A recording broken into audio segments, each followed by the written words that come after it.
మీరు వెళ్ళినటువంటి ట్రైన్ అంతా రామనామ సంకీర్తనతో నిండిపోయింది. ఆ తర్వాత రామ మందిరం, అక్కడ రాములల్లాని చూసిన తర్వాత ఒక తన్మయత్వం కదా. కదమ్మా, అసలు ఇప్పుడు అది ఒకరోజు ముచ్చట కాదు కదమ్మా. వందల సంవత్సరాల నిరీక్షణ, లక్షల ప్రాణాల బలిదానం మన భాగ్యం. అంతే, మన భాగ్యం. ఉన్నతుడైన వాళ్ళు ఉన్నతమైన స్థితిలో ఉండడం వలన ఇది ఉత్పన్నమైంది. లేకపోతే ఉత్పాతాలు మాత్రమే ఉండేవి కదా అంతకుముందు. మేము 92లో కరసేవకి వెళ్ళాం, డిసెంబర్ 6. ఆ కరసేవలో పాల్గొన్నాం. ఈ చేతులతో ఆ చదును చేసిన ప్రదేశంలో కొన్ని ఇటుకలు పెట్టి తాత్కాలిక రామ మందిరం ఏదైతే 2019 వరకు ఉండుండేదో ఆ తాత్కాలిక రామ మందిరంలో, ఆ కట్టడంలో మా చేతులు కూడా ఉన్నాయని గర్వంగా, వినయంగా భావిస్తాం. మన కళ్ళ ముందే ఈ కళ సాకారమైంది. ఖచ్చితంగా మనం ఈ దివ్యమైనటువంటి ఈ స్థితి నుంచి ఇంకా ఇంకా ముందుకు వెళ్ళాలి తప్ప దిగజారకూడదు. అలా కాకూడదు అంటే మనం దృఢంగా ఉండాలి, బలంగా ఉండాలి. ఇన్ని రోజులు ఏదైతే తప్పిదాలు జరిగి ఉన్నాయో హిందూ సమాజం వైపు నుంచి అవి జరగకుండా ఉండాలి. ఎందుకంటే 75 ఏళ్ళుగా మనం బ్రెయిన్ వాష్ చేయబడి ఉన్నాం. మనల్ని మనం కోల్పోయాం. అందుకని మనం ఎవరిది ఆక్రమించాలనుకోవట్లే, ఎవరిది లాక్కోవాలనుకోవట్లే, ఎవరిది కబ్జా చేయాలనుకోవట్లే. కేవలం మనది మనం కోరుకుంటున్నాం. సో ఆ క్లారిటీ మనకుంది, ఆ ప్యూరిటీ మనకుంది. కాకపోతే బ్రెయిన్ వాష్డ్ అయినటువంటి సోకాల్డ్ సెక్యులరిస్టులు, ఇంకా రకరకాల ఇస్టులు, వీళ్ళు సమాజానికి చాలా చీడగా ఉన్నారు. సో వాళ్ళ నుంచే ఇప్పుడు మనకి ఇబ్బంది ఉంది, మిగిలినటువంటి మతాల వారి కంటే కూడా.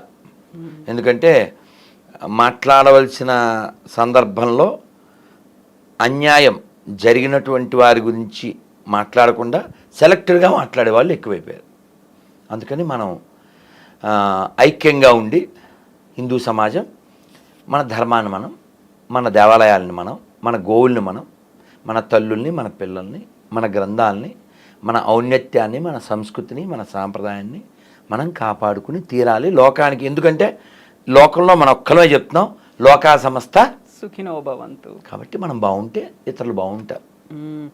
రాముడి గురించి తర్వాత ఇప్పుడు కృష్ణుడి గురించి మాట్లాడుకుంటే, ద్వారకాధీశుని దర్శించుకున్నాను, ద్వాపర యుగానికి వెళ్ళొచ్చిన అనుభూతిని చెందాను అన్నారు. సముద్ర గర్భంలో వెళ్ళి పూజలు చేసి వచ్చారు. సో ఆ మాట విన్నప్పుడు, ఆ వార్త, ఆ వీడియోస్ చూసినప్పుడు ఏమనిపించింది మీకు? వాస్తవానికి ఒక 10 ఏళ్ల క్రితం ఒక ప్రొఫెసర్ ఇక్కడి నుంచి, హైదరాబాద్ నుంచి అక్కడికి వెళ్ళి వారికి ఉండేటువంటి ఆ పరిచయాలతో స్కూబా డ్రైవింగ్ అంటే, స్కూబా డ్రైవింగ్ కదా, అవును, లోపలికి వెళ్ళారు. వాళ్ళు వెళ్ళి అదే నాకు వారు బయటకు వచ్చిన తర్వాత ఫోన్లో చెప్పిన మాట, ఏమంటారు, ఆ గోడలు ఏవైతే ఉన్నాయో వాటిని, కృష్ణుడి కాలపు గోడలు కదా, అవి ఒక్క వేలుతో అలా టచ్ చేసి అనుభూతి చెంది ఆనందపడ్డానని చెప్పారు. So lucky.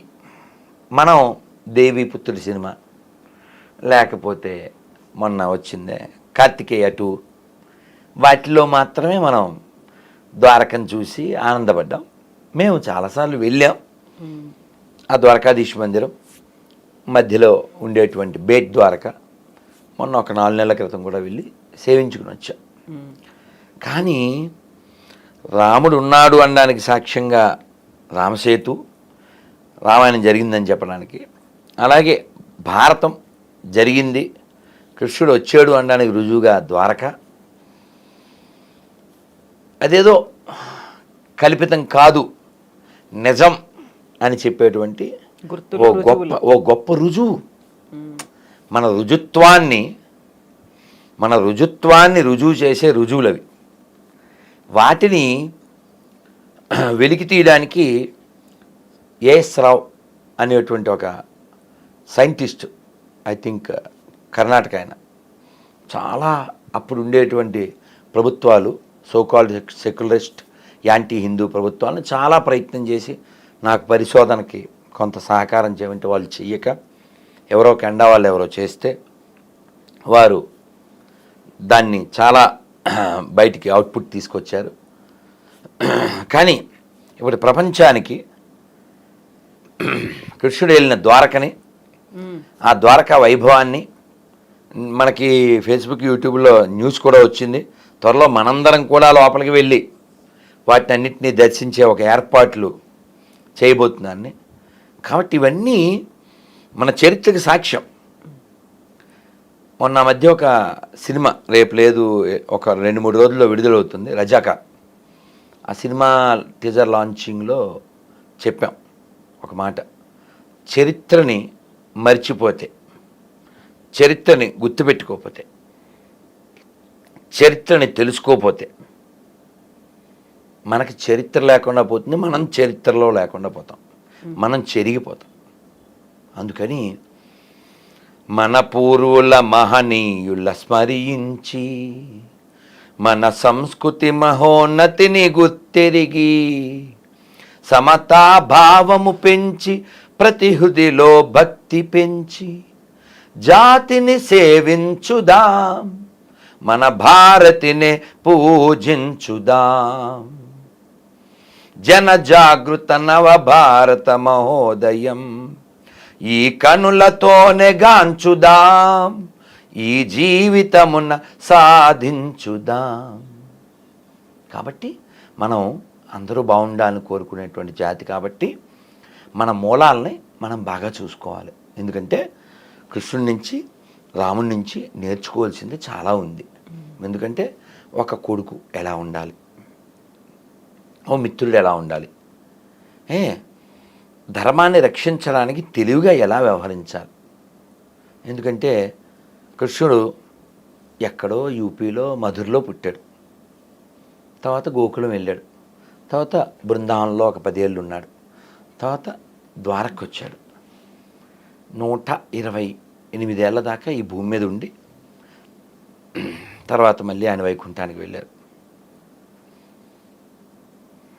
కృష్ణే స్వధామోపగతే ధర్మజ్ఞానాది బిస్సహ అంటుంది భాగవతం. కృష్ణుడు వైకుంఠానికి వెళ్ళిపోయాడు ధర్మజ్ఞానాదులతో కూడి. అలా వెళ్ళిపోతే లోకం అంతా చీకటి అయిపోయింది. అందుకని ఈ లోకంలో ఆ చీకటి పోగొట్టడానికి పురాణార్కో ధునోదిత, అర్క అంటే సూర్యుడు, పురాణాల్లో సూర్యుడు వంటి భాగవతాన్ని మనకిచ్చి వెళ్ళాడు. భాగవతం ఏం చెప్తుంది? భగవద్వైభవాన్ని, భాగవతుల వైభవాన్ని చెప్తుంది. ఆ కృష్ణుడు అంటే ఆ భాగవతంలో ఉన్నది ఈ తెలంగాణ ప్రాంతానికి సంబంధించింది ఒకటి చెప్పాలి. అందుకే చెప్పండి.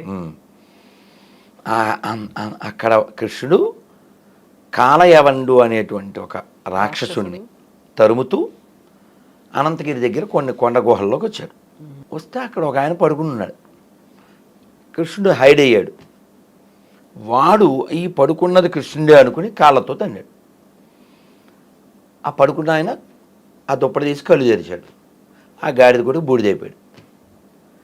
ఆ వాడు కాలయవండు, ఈ పడుకున్న ఆయన పేరు ముచ్చుకుందుడు.